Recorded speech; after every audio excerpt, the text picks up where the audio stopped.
This is like so wrong. Aloha everyone and welcome to Skincare with Hiram. If you don't know who I am, my name's Hiram and I'm passionate about teaching you how to perfect your skincare routine. So make sure you subscribe to my channel and hit the notification bell so that you can see my videos every week. So a few weeks ago, I was just kind of browsing on YouTube as one does. And I came across this video called Pointless Twitter Threads by Curtis Connor, I think his name is. Basically, he just goes through and bashes a bunch of different Twitter threads that he sees. Now, I'm assuming that the majority of you are on Twitter, but if you aren't on Twitter, wow, my voice squeaked really high. Basically, what a Twitter thread is a series of tweets from someone that are all kind of linked back to the main one. Yeah, that's really the only way I know how to explain it. Now, there's a lot of different threads that you can make, but a trend in Twitter that I've seen recently, which, by the way, if you don't follow me on Twitter, you probably should. Oh my God. But a really big trend on Twitter is for people to do self-care Twitter threads, which basically means you take a topic that people talk about when it comes to self-care, for example, like how to smell better. And then you insert two pictures of two different really pretty girls that have absolutely nothing to do with the topic, and then go on a series of tweets talking about improvements that you can make to your self-care to improve the way that you smell. This applies to literally like every type of self-care category you can think of, including skincare. Which is why when I saw Curtis's video, I was like, oh my God, I can do this for skincare. Because I don't know if you guys have explored skincare Twitter, but there are a bajillion, well, maybe not a bajillion, but like a shit ton of skincare Twitter threads. And I have seen many of these, and 90% of the time, they bug the fuck out of me. So what I'm going to do is explore Twitter. I need to stop using that accent. Basically finding the best or the worst skincare Twitter threads and sharing my thoughts about it with you guys. So yeah, let's get into it.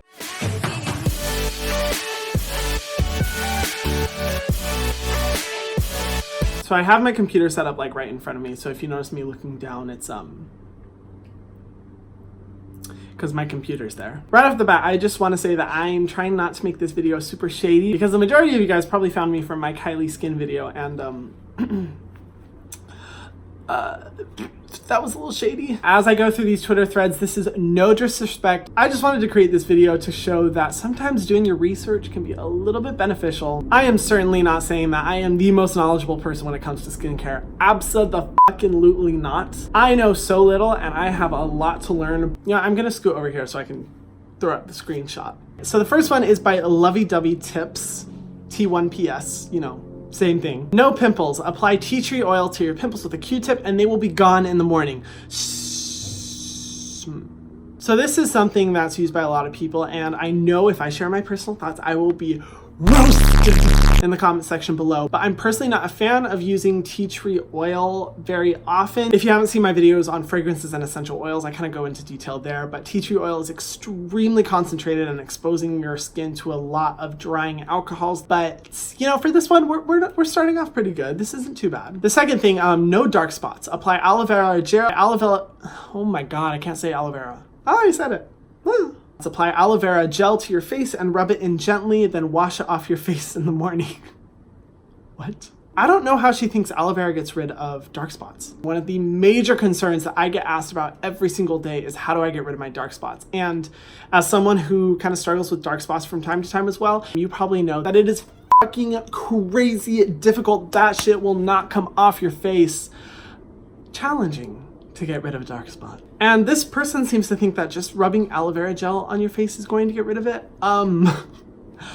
Sis, so while I love aloe vera gel, aloe vera is great for increasing hydration within the skin, reducing redness, irritability, but dark spots, no, not at all. I will link my video in the description box below. I specifically made a video addressing how to get rid of dark spots and acne scars within your skin. I think it'll be much more beneficial than this. Does that sound self-absorbed to say? Not throwing shade at this person, but there's just kind of more data backing up the things I have to say in that video. The next one I see is kind of like a visual chart. It says how to get rid of acne scars. The first step, cut open an aloe vera leaf and scoop out the gel. 2, apply the gel on your scars and massage it in circular motions. 3, allow it to sit for 30 minutes, then wash it off. PSA, aloe vera doesn't help when it comes to significant damage like that within your skin. I'm not bashing on aloe vera. I love some aloe vera. But how to get rid of acne scars, that is like a whole another level. Girl, that's a whole other ballpark with skin concerns and treatments. You can rub aloe vera on your face all day long and it is not going to get rid of those harsh acne scars. I'll just tell you that right now. Next, it says apply some honey on the scars, cover it with a bandage, and leave it on overnight. The next morning, wash it off with warm water. Repeat daily before going to bed. Now, honey is great for the skin. I love honey. The antioxidant and healing properties are definitely great when it comes to soothing sensitivity and irritation and hydration within the face, just like aloe vera. But girl, that's not gonna get rid of those acne scars. I don't know who's supplying this person this information. Oh my gosh. At the very end, it says lemon, apple cider vinegar, potato, and turmeric help with Honestly, I'm just picturing someone taking a giant sweet potato, cutting it in half, and then just smacking it on their face, expecting their acne scars to go away. It's not gonna work. Another thing I want to bring up with this is that it shows that using lemon on your face is going to help. PSA for everyone out there, I'm not sure if you've heard of this, but honey, you need to. Putting straight lemon on your face is absolutely horrific for your skin. The acidity of lemon is so high that it will only cause damage and irritation within the skin, not helping anything. I'm not sure why there's this kind of belief that using lemon on your skin will help, because I have never seen that proven. I've never seen any estheticians or dermatologists say that it's a good thing to do. The only people that I've seen say that it's good is DIY pages and skincare threads. Tea. So right off the bat, I just want to discount that and say absolutely not. As a skincare specialist, I cannot condone this behavior. Moving on. Ooh, okay, so this is a page called Skincare Honey or Find My Reality. It says how to get glowing, dewy skin without being oily. And there's like two gorgeous women of color right away. And I have to say, I'm already liking this thread. Hopefully what's on the inside will be better than what we saw before. So it says the first step to dewy skin is to be hydrated. This means drinking your water, drink more water, but also means topically hydrating your skin.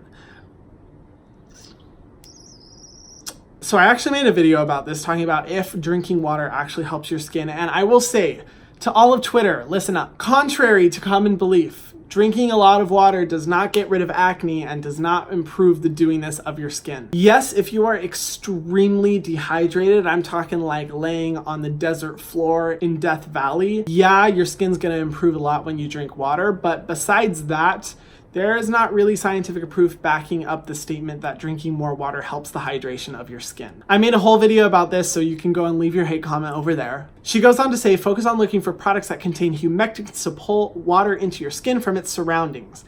Yes, girl, preach. This is where I recommend items like hyaluronic acid. That's an amazing ingredient for pulling in moisture from your environment into your skin.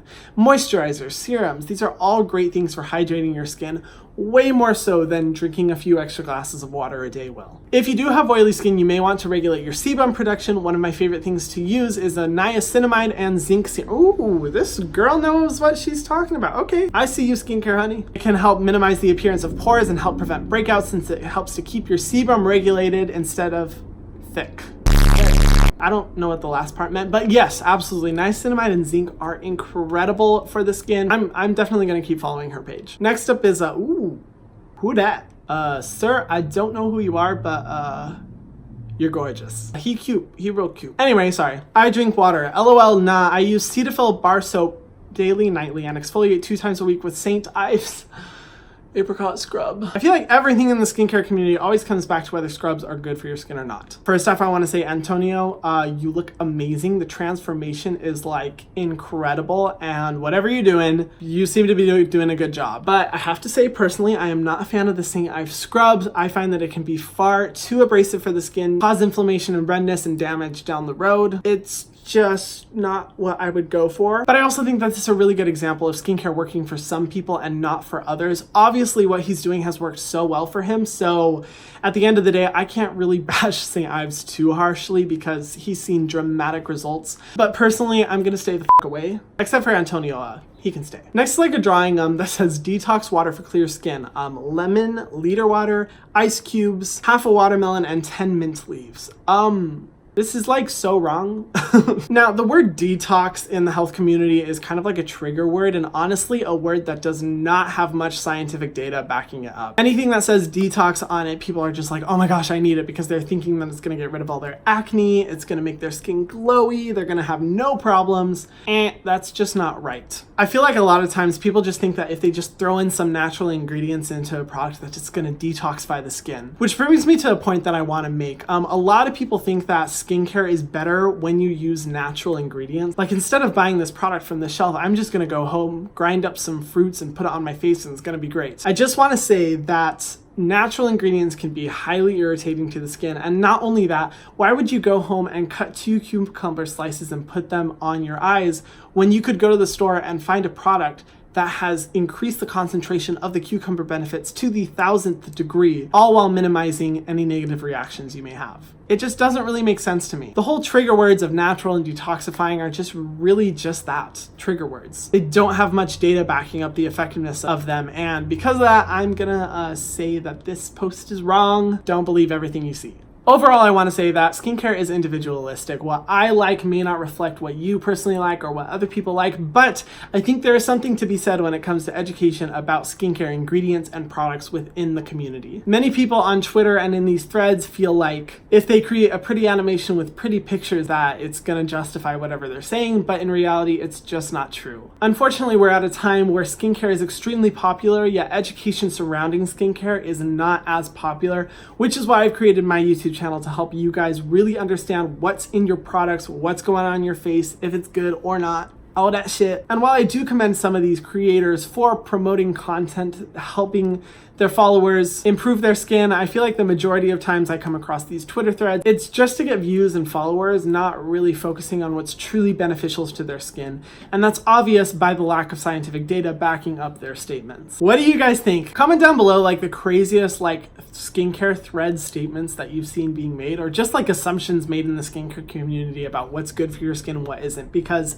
let me tell you sis, there's a lot. And if you haven't already, be sure to subscribe to my channel and hit the notification bell so that you can see my videos every single week. Thank you guys so much for watching this.